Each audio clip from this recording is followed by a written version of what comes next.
I got a new computer. I had to. My other one was junk. It broke. Stopped turning on like a month ago or so, which is why I haven't been uploading or doing anything with videos. I've just been focusing on getting the house painted and tending to the gardens a bit, the animals. I ordered a bunch of feed for the chickens.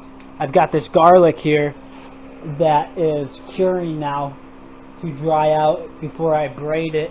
I'm going to learn how to braid it this year, so I just harvested that. A bunch of new projects in the garden that I'm working on now, things for more runs for the ducks to get into the pond. I have to complete a seal in the pond, so I got more of this pond tape on the way, and once I have that completed, I'll be able to fill the pond and then work on it with pumps and filters, and I've got all kinds of ideas for the pond to keep the water clean and to put fish in there, to bring new life to the garden, and then to let the ducks in there by building a duck run inside of the rabbit run, also adding rabbit grow out areas and putting in rabbit fencing around everything. I want to have a couple layers of fencing holding back the rabbits into the yard so that they don't escape ever.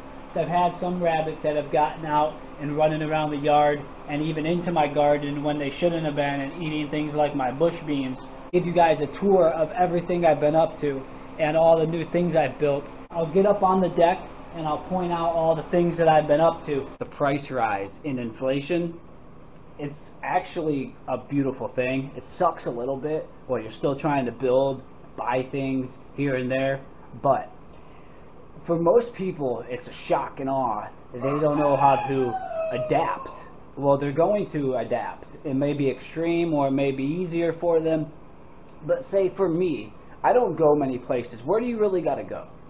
Where do you really need to go? Handle some responsibilities, some chores, some errands to run here and there. You can rearrange that and schedule it all into a day or into 1 or 2 trips versus going out every day. See, most people are used to the convenience and the luxury of being able to just do it. But what if you had to just sit at home?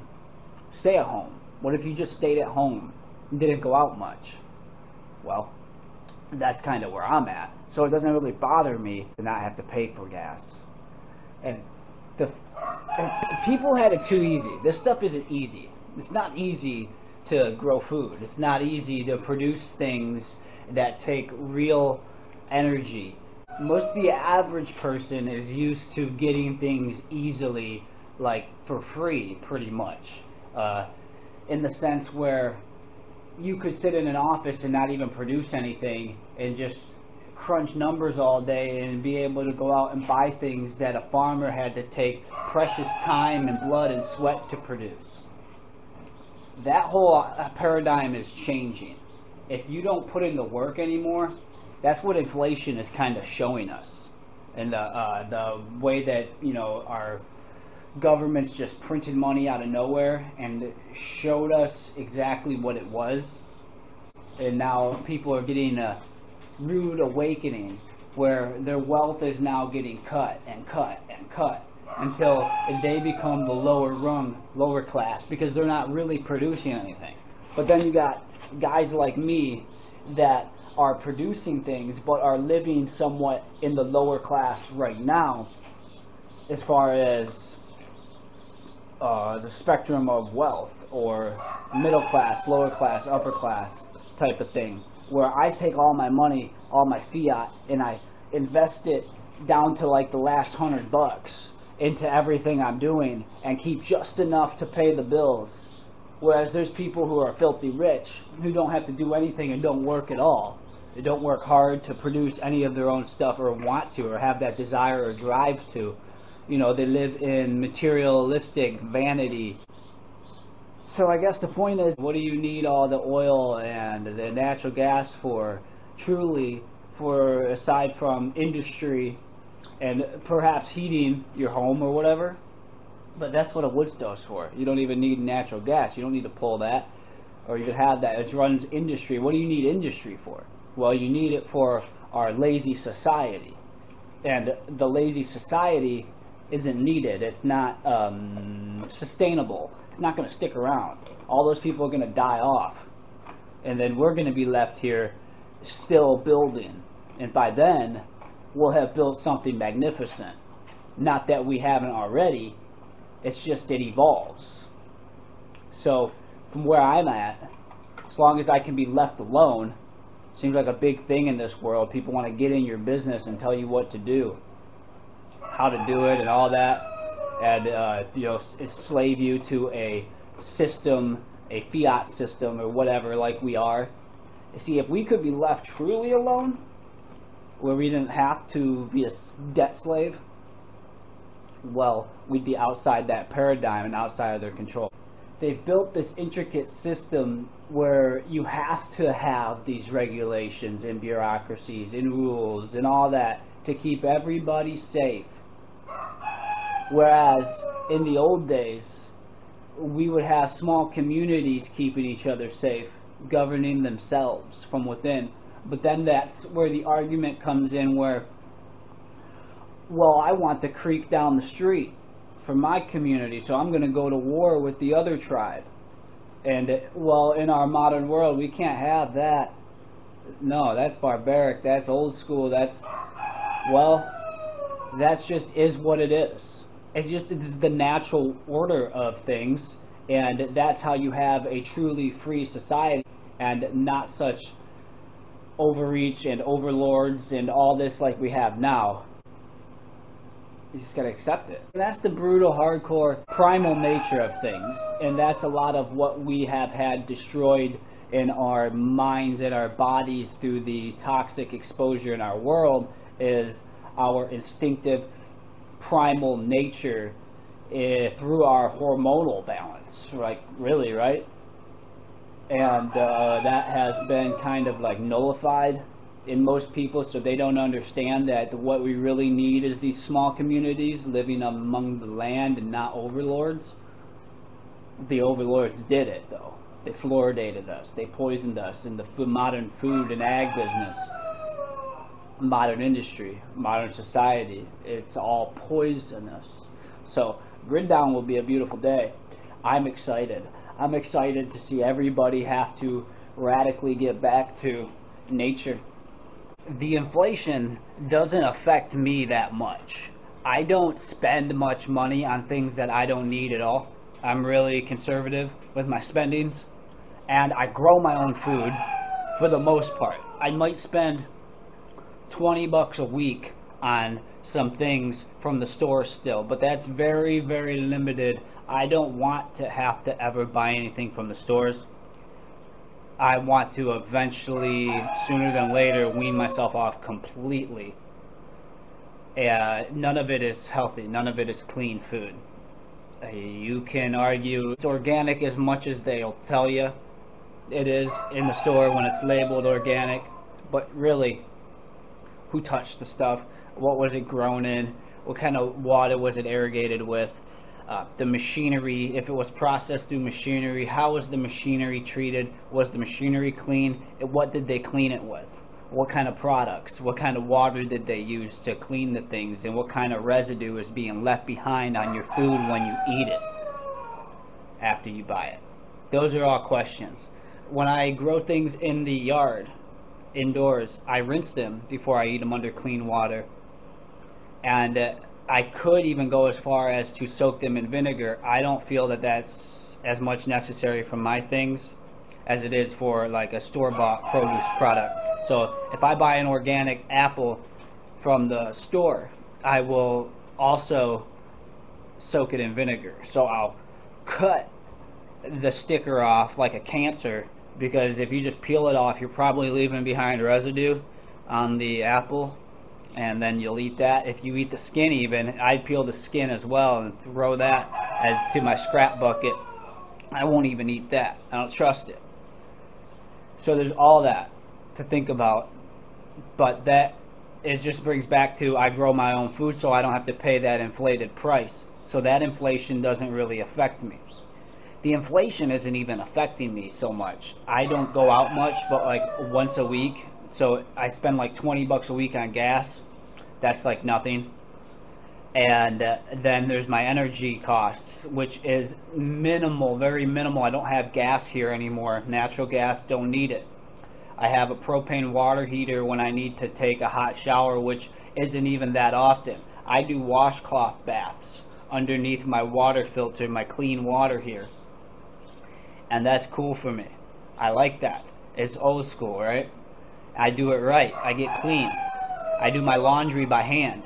I only have a couple different changes of clothes because, well, you realize quick how much you don't need when you have to put in the work and how much you save. So that is exactly why, like, the inflation isn't affecting me. So I'm sitting back watching everybody else get poor, and in a sense, I'm getting wealthier because, well, now I'm taking control of my systems, which everyone else has to spend money on. I don't, because I produce it myself. And then in abundance, produce more than necessary, and that will produce wealth. So that's where this whole shift is taking place for a lot of us farmers. And then a lot of the people out there producing nothing who have all this imaginary wealth, which right now it is wealth because you can still use it as the tool to accumulate assets or accumulate tools and other things, food, real products. It's all still in play for now until it's not. And there's going to be a one night, like overnight, where the game stops. So for now, everybody's in it playing, getting robbed and sucked dry until that one night comes where it all stops and then completely inverts. And then the guys like me and perhaps you become the new wealth, the new wealthy, the new rich, the real rich. What has always been rich and wholesome and fulfilling is this lifestyle. It's just something happened where we got thrown under a spell as a world, and everybody's involved in this game of fiat. Wake up. These magnets I just ordered, and I'm going to be building a little mini prototype magnetic motor so that I can learn how to create my own free energy, then scale it up once I've perfected my little method. The idea is to have one big enough to run a deep freezer and then duplicate that and have a couple of those.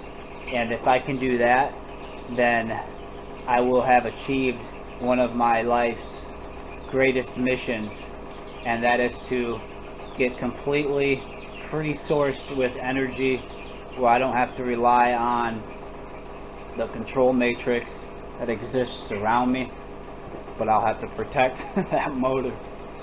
Gotta protect it, hide it, because they'll want to steal it and break it so they can throw me back on the grid.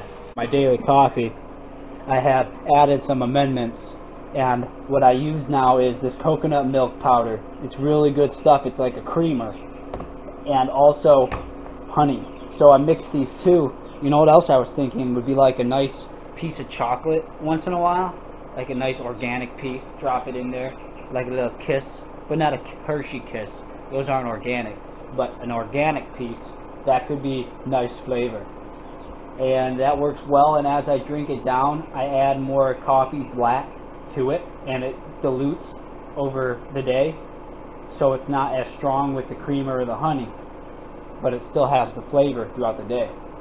Just got chicken feed, another 2,000-pound tote, and I've got buckets from all of the feed that I had stored up, prepped away in Mylar and all that. I've been cycling through a lot of it as I waited for getting the funds together to get that tote. Now I'm cleaning these buckets because I've been using them for things dirty, so I'm letting them dry over here on this board I got stretched out. I'm going to stretch out another one and dry another row of buckets, and then clean the lids, and then I'm going to go out there and I'm going to go ahead and break that pallet down with the chicken feed in it and get it all in these buckets, bring them up, and probably seal a bit of it away for long-term storage and then just tuck the rest away to feed to the animals as time goes here. And the feed gets fed, this is classic layer grind from New Country Organics, and I feed this to the ducks, the chickens, and the rabbits. All eat on it and they love it. Also supplement the rabbits with greens and leafy things and all that from the garden, grass, whatever I pick and pull that they can eat, and they get that too. So this is a really good way. Ultimately, I don't want to have to buy feed one of these days, but right now it's still necessary for the scale I'm at and the small property I'm at. I don't have exactly enough space to grow everything for my animals, though I'm trying to figure that out and work that into my process here. Storing it in 5-gallon buckets. Mylar will go in. This is just to get it moved, and then I'm going to do it all on the porch and seal half of it away for long-term storage and then use the rest. Down here, where what is left in here is some peppers and some lemon trees. So I got that lemon tree, that lemon tree, that lemon tree, and I want to have those going for citrus through the winter for lemons. I want my own lemons. The lemons in the store, it's like hit or miss, and I don't want to buy anything from a store if I don't have to, because it's all poisonous, and you don't know who touched it or how it was grown or what's on it, what's in it, how nutritious is it. Here I'm in control of the nutrients my plants intake. I'm gonna get some stuff on the trellises again. Hook this light up. It's off right now, conserving energy, don't need it. Dim this. That's cool, right? Dim, dim, dim. Over in here. So I had my bedroom downstairs. So I got a commie rental inspection, you know, where they want to come and tell you how to live. So I had to move my bedroom upstairs from downstairs because I don't have the egress window. And you can't be downstairs for that. So this is where I'm at right now. This may change after things are done with the commies. And here is some cannabis that I'm just letting really thicken up. These are the same ones I've had for a while. I want these buds just to get dense, so I'm letting it go, and they're doing great. I keep it watered twice a day. My mess is looking out of control and untamed, so that's good. And there's a pond liner like the other rooms, and it just keeps the floor underneath protected, keeps water from going down and all that. And then I got bugs breeding and potato seeds here that I am getting ready to put more potatoes in the ground soon. I got tons out there and they're doing great. I don't have much potato bug pressure, just some of them. But, you know, just a few really, just not really that much. And I've been neem oiling. And so I like seeing the diversity of insects that like other people won't see in their yard because they don't have the diversity in food and life in their yard. And I like them. I was looking at them. I really like grabbing little bugs and just looking at them, getting real close. They're like animated little creatures. So it's cool to see what is going on with everything. And down here, so I got this duck, a muscovy, and he hurt his leg early on. That leg. It's kind of, yeah.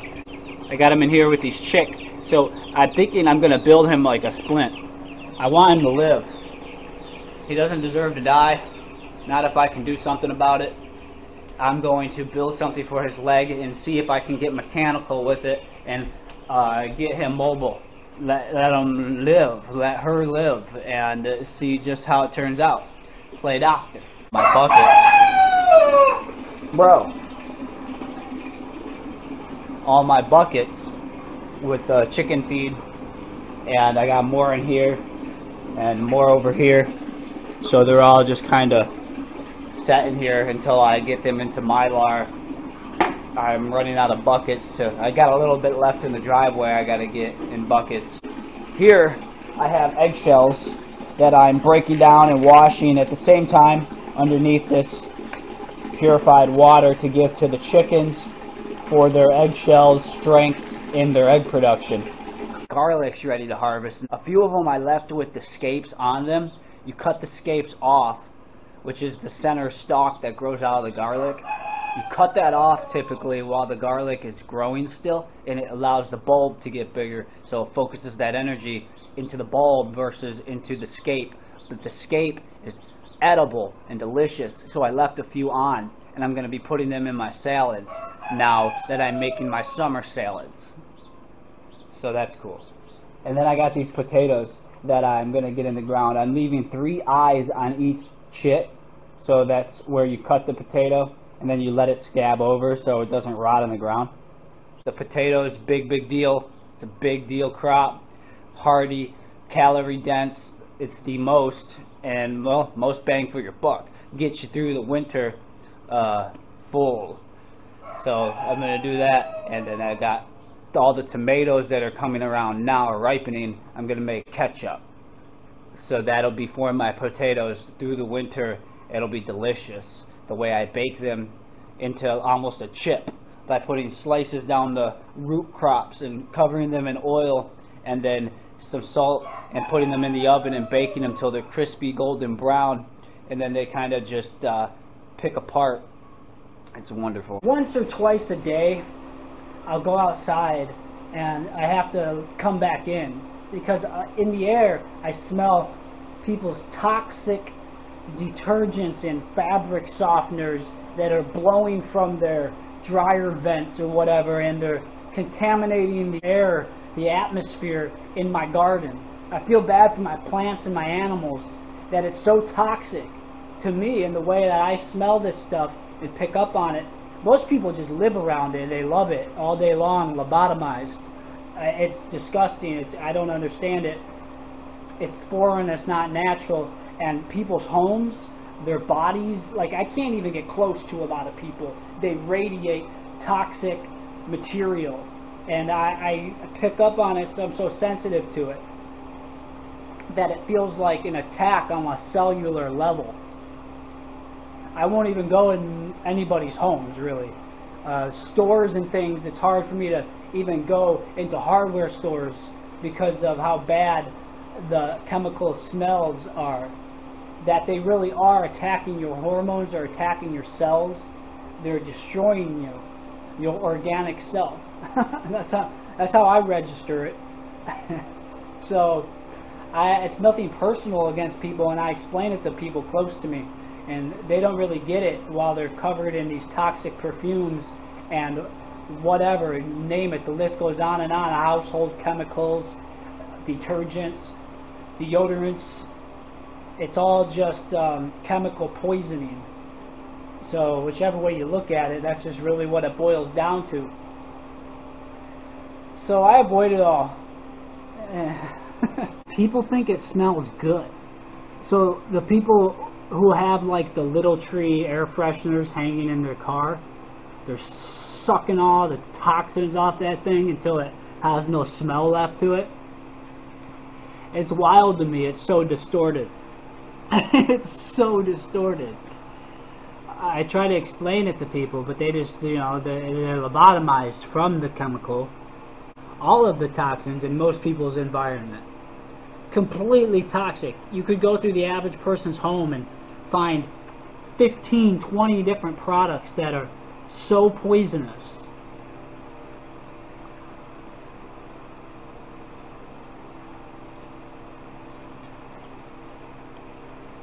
You wonder how it got this bad. And this is a purposeful assault, covertly by our governments, to weaken us, dumb us down, mess up our hormones, destroy our health so we're a patient for life.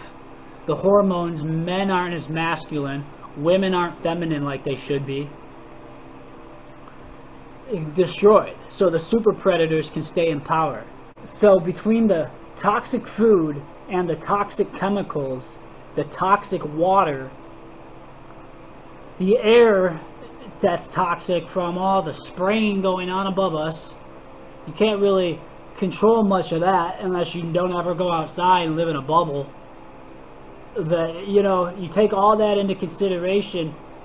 There is an onslaught of toxic assault that you have to mitigate, find ways to protect yourself from, so you don't get attacked and poisoned and sterilized, become infertile, so you don't have further future generations of healthy children and healthy families. It's just wild. Here, these bags of coffee, I'm going to go ahead and throw them in my compost tea bin and let them stir around in there. What happened was I had them in the fridge, and I learned that you can't, or you shouldn't put coffee in the fridge or even freeze it, that it takes away from the aroma and it actually makes them so they don't last as long, I guess. And so I had my fridge, went out one night and it thawed out, and these things were in the freezer. So I'm just assuming that they're not as fresh. I kind of tossed them, so now I'm just going to use them, repurpose them for fertilizer. This piece of cardboard, I'm going to start carrots and put this over top of it to help the little seeds germinate. That's what you want to do with carrots, is cover them to keep them moist, the seeds, and then they germinate better that way. Down here is this guillotine that I'm building. It's not done yet, but it's going to be for the ducks. The muscovies, they're going to sit in here. Their tail end will sit out back here. There'll be a lid over it, and then I'll put a slot for the neck to stick out, and that will close, and then I'll be able to cut the neck with a sword, machete, some kind of system I'll devise for that, or just do it like that with a sword or a sharp knife. That'll be quick and easy, humane method to harvest the ducks, because the method I've seen, you got to get on them and you got to hold them and then cut their neck. And I'm trying to do things as humane and passive and productive as possible, so I'm getting innovative and building these systems to do this. Some hay for the rabbits. Like over here, I have this rabbit guillotine that I made, and it has this blade here attached to a weight which slides down between the channel, and it cuts the neck. With the weight of the weight coming down, it slams and cuts. Keep the edge of the blade sharp. And that's how I do the rabbits. And then the chickens is simple enough in the kill cones. They sit upside down, neck pops out, cut the neck. Rabbits hang here for the skinning. And then the processing I do on this table here. I've got the burner down here for the water pot to scald the chickens and the ducks. The chickens for a minute at 150 Fahrenheit, the ducks 2 minutes, and you got to work the feathers a bit because they're thicker and water resistant at the same temperature, 150 Fahrenheit. Over in here are the corns, blackberries, and then this is a amaranth and beans. And then more over here, amaranth, sunflower, amaranth, corns, and bush beans. And then this area is going to get ripped up and done the same, plant things in there. And then up here, ripped up, it's already ripped up, and then it's going to get planted out after I put a fence in it. And there's hot peppers. Over in this corner there's some raspberries and some strawberries down here, which have a few weeds growing in them, but the strawberries are done for the season. And this is another wild raspberry, and that's what these are. And then another hot pepper. And over here along this line between me and Tom's yard there, I'm going to do a strip. I'm going to clean all that out and grow food there too. And then in front of this fence I'm going to do it the same. Now on the inside of that fence I'm going to do it the same. Food. Up front is these trees. There's one out there I got to put stones around still. Then this one and this one, they're all 12 feet apart. That one, and then there's another one over there, and then another one over there. I'll get another 1, 2, 3, 4, 5 trees in, I'm thinking. And then this is a cherry tree. So these are apple trees right now. That's where there's going to come up. And then I'm thinking the next 5 trees I put in might be some other variety, not apples, but plums, peaches, something along that line. And I'll get those out there. And then I have these stumps that actually have some strawberries on them, and there's strawberries underneath this cherry tree. So these are actually wild type right here. They're thinner leaves. These are actually ones I pulled from my backyard and put those near too. So there's a couple of varieties right here by the stump. I want to build raised beds around these stumps. I'm thinking that'll be cool, and let the stumps break down inside the beds. There's a stump. There's a stump. So something like that. Chicken wire material, which I have here, and it's in 4-foot sections by 150-foot rolls, and I'm able to cut them in half and use them like this for fencing, and then fence posts. I'm repurposing any kind of materials. So I got this stuff here from my neighbor. I need all my neighbors I talk to and communicate with and work with, and they give me all their old stuff like this, building materials, anything that I can recycle and reuse, from an awning, from like a porch umbrella setup. This is the whole yard as it sits right now. Starting up front here along the back side of the house, I just painted the house. House is done painted. Down in here is potatoes. The rest of the stuff is weedy. This section is sectioned off from the under the deck coop. Now what I'm going to do in here though is I'm going to build a duck house under the deck here, and if they're going to have a run that breaks off from the corner there, I'm going to cage it off along the fence just on the back side of this rabbit run in here, and it will run all the way down and cut into the pond area. So it'll be completely caged in so they can't fly out, and then rabbits can't get in to get into the pond area. So that's one thing that's going to get done really soon, as I get this pond done really soon. Here's a peach tree. It's fruiting really good. It's probably got a couple hundred fruits on it, and I even propped up the limbs because they were getting a bit heavy with a tow strap in there, so they're all pulled tighter in the center to help take the pressure off. And then down here is under the deck coop, where I have grow outs growing right now. We'll come down and look at them, which are chickens and one duck. That duck is injured. He's got a bad foot, so he's over here with these 10 black Australorps, which is a straight run.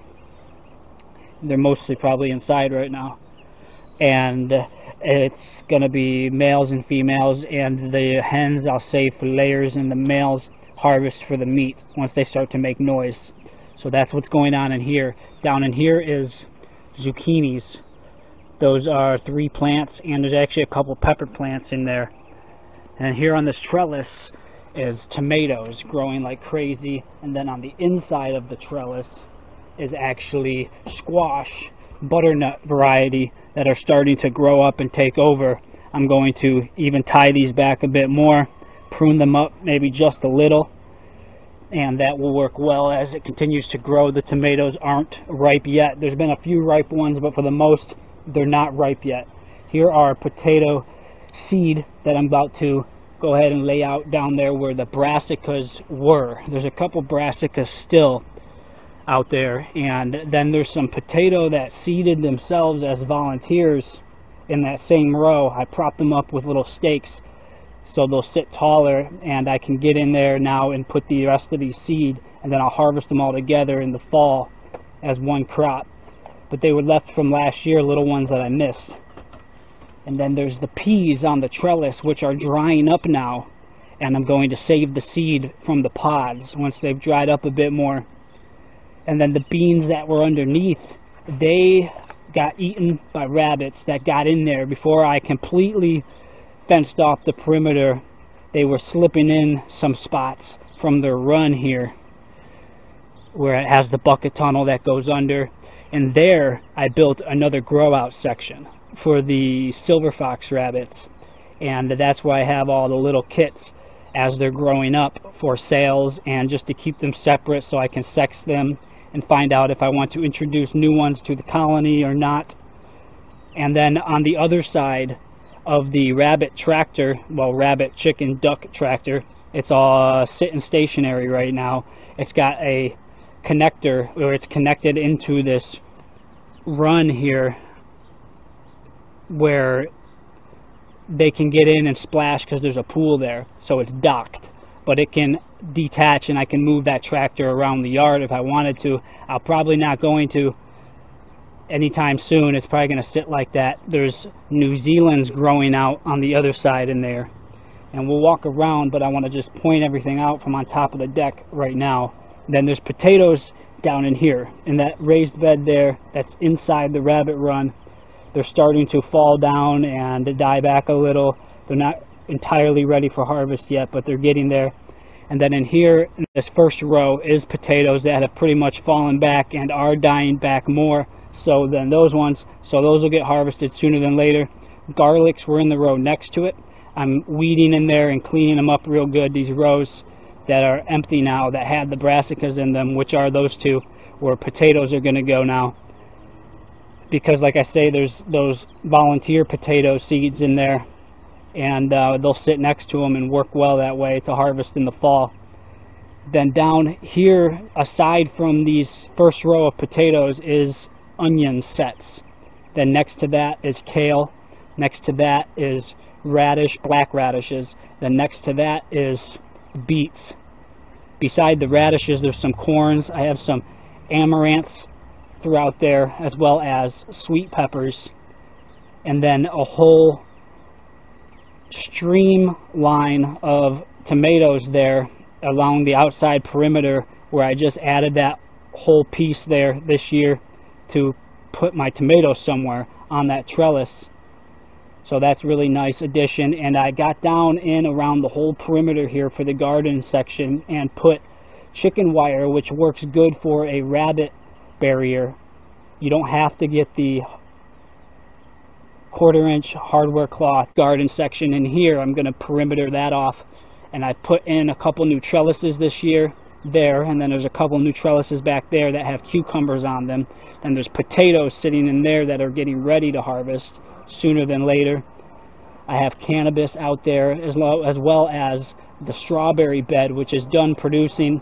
There's blackberries next to it, which are starting to really come in and probably ripen soon, so I'll have a harvest there.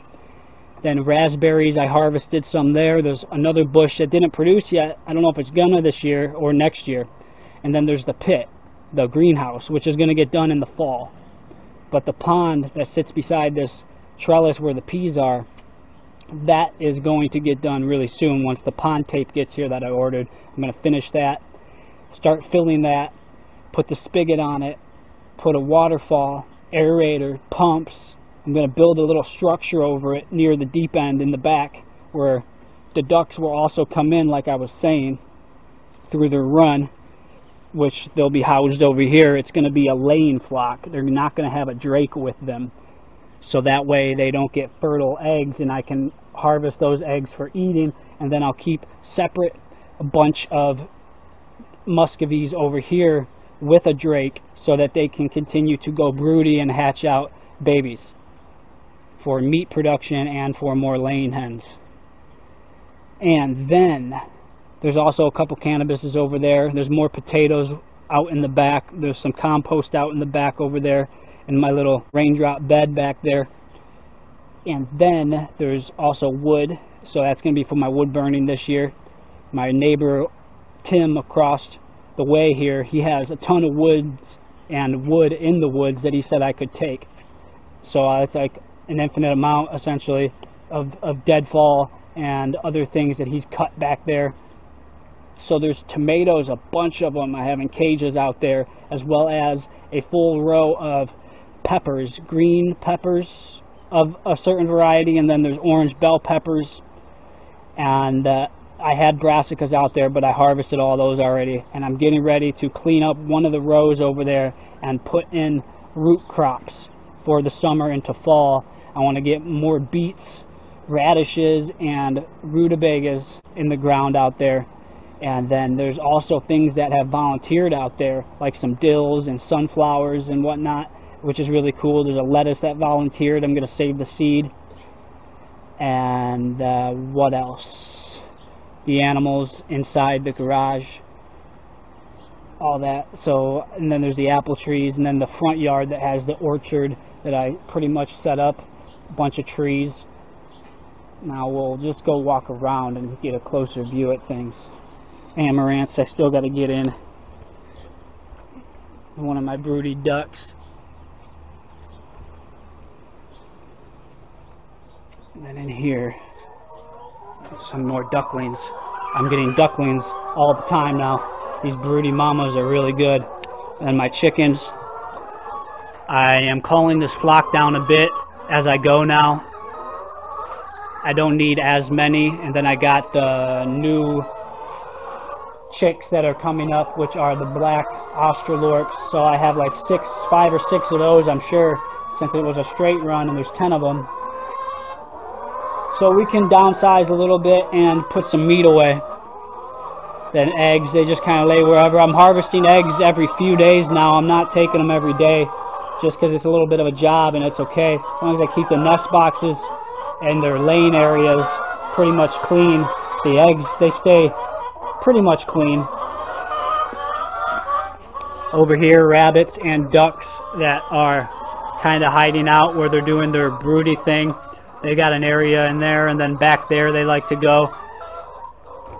And then their water dish, I stock that with hay for the rabbits. Then the food bowl where I pour their layer feed. Same there, as a bowl for layer feed, water. I got a couple other watering cans, one that'll sit there, a big one. Then there's one back there, and then there's another one even back there.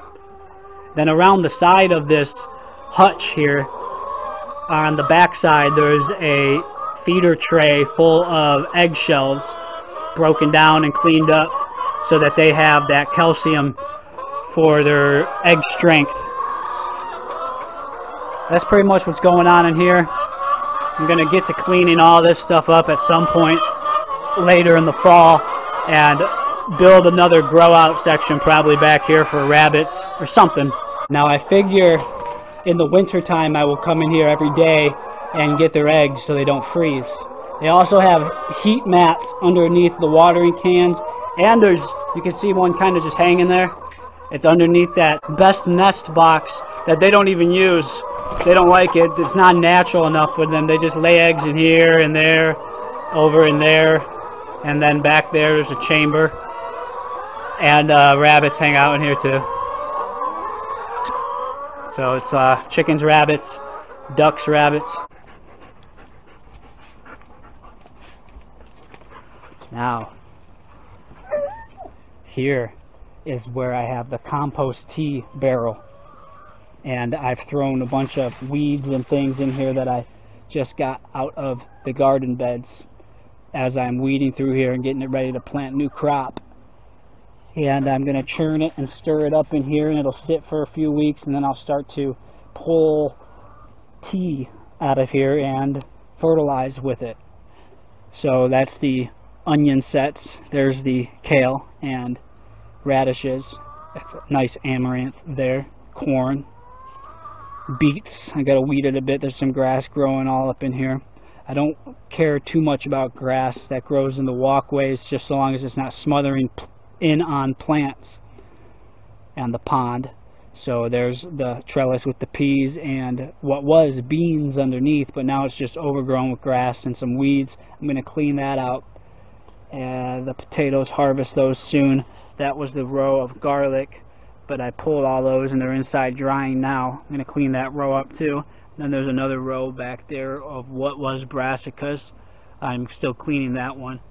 This row is pretty much clean for the most part, and those are potatoes that I said were seeded themselves as volunteers from last year's crop. I missed them. I missed pulling them, so I'm just leaving them, and I kind of staked them up to make the most of the space in here so they're not laying out. And then I'm going to go ahead and plant potatoes all up in here, and then I'll do a big harvest at the end of the fall, and then I'll pull them all. So there's a couple brassicas left. and those are cool. I'm going to leave those until they get big. Then in here there's like the same thing is potatoes that volunteered. That's a raspberry. There's a row of raspberry over there. That's potatoes and weeds. I got to pull the weeds. There's these celeries.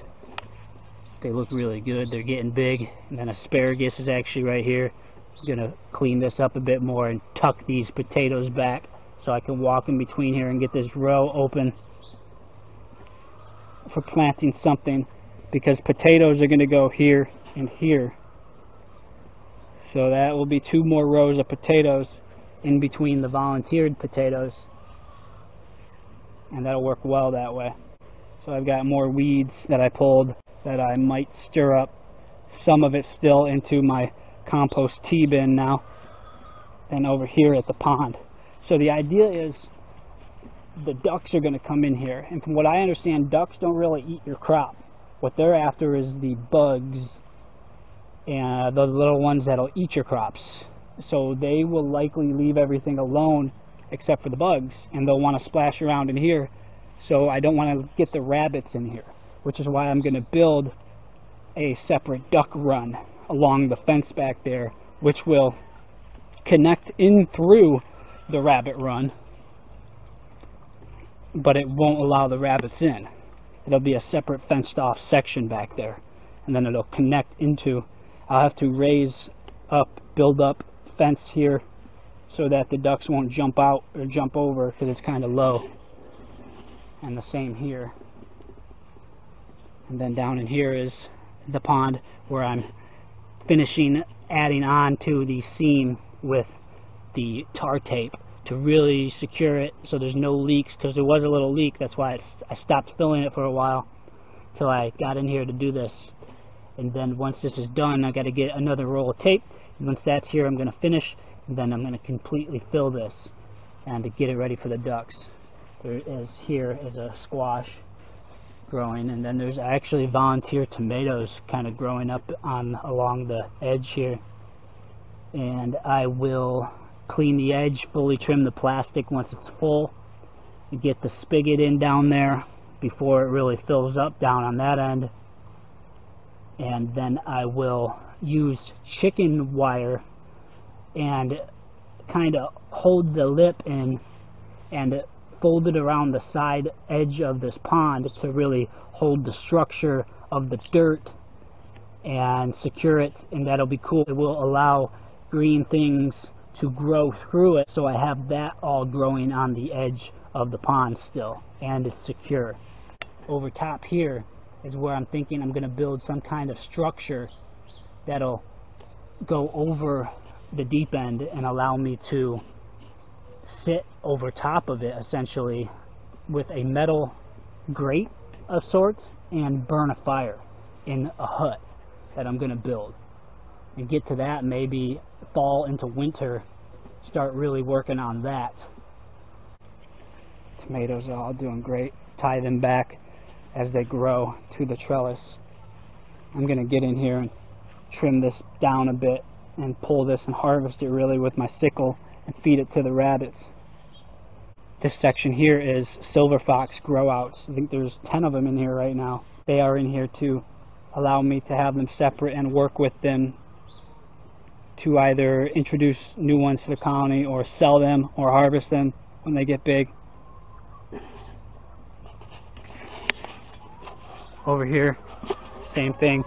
In this section, stops right there, and these are New Zealand's, so these are grow outs. I think there's 10 of them in here. Chickens and rabbits, yard,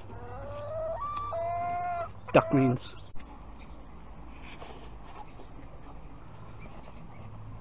Look at these best friends. That was a Drake, a Muscovy tractor, which has a pool, and it all fills up with water in here when I run the hose in here, and it lets the ducks have a nice place to splash. And they will have this for the broody hens and the drake, and then when I got my egg laying bunch, I'll have them over there in the back corner section where they'll come into the pond, and they'll have that. And I'm thinking about even getting in here and digging this out fairly deep and putting pond liner in there in the hole instead of a little plastic bin to make it a more permanent little pool for them, because this isn't going to move anytime soon. This is a tractor that can move, but it's docked, so it's all docked. And then there's the grow out sections for the rabbits that sit beside it. That one back here is a grow out section for the New Zealands, which the breeding bunch stays in here with the chickens. And then over in here where it has the bucket tunnel that leads into this run out here, that's for the silver fox and the ducks. Compost tea, tomatoes, the pond, trellises, and then out here with the berries and the strawberries, blackberries, raspberries, pit. And over here with these trellises have the cucumbers, and then the potatoes, which I'm going to harvest soon. They're getting close for me to harvest them.